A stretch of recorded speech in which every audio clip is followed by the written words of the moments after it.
Ko sem naredil Facebook, sem imel tako ene, pač bil sem 5. razred. Ni dolgo trajalo, da sem to dobil. Tako ene po enem mesecu. To verižno pismo sem dobila na aplikaciji Snapchat. Na Messengeru, pol na Instagramu. Bolje izgleda tako, pošlješ par prijateljem, če ne pošlješ, zgodi se ti nesreča, ne boš imel denarja, ne boš bil dober v šoli.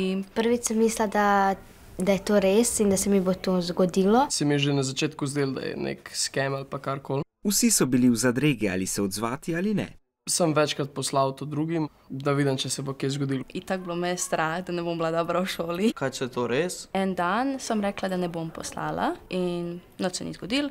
Na šoli so že imeli predavanja o tem, socialni delavec pa jim je svetoval, da naj se na taka sporočila ne odzivajo. Gre za zbiranje naslovov oziroma osebnih podatkov, ki se kasneje koristi v komercialne namene. Pošiljanje verižnih sporočil sega daleč v zgodovino, ko so ta bila poslana prek pošte v obliki pisem, katalogov ali križank z namenom čustvenega in denarnega izsiljevanja. Danes pa takšna sporočila dobivate prek družabnih omrežij in so oblika spletnega nasilja. Bi svetoval pač, da ne pošiljajo tega, zato pač, ker je brezsmiselno. To sam tako piše, da imajo ljudje oglede, to je fora tega.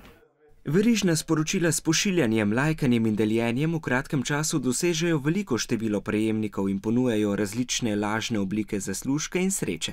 Boste res matematiko slabo pisali zaradi sporočila ali zaradi dejstva, da ste se enostavno premalo učili, saj ste denimo preveč časa preživeli na družbenih omrežjih?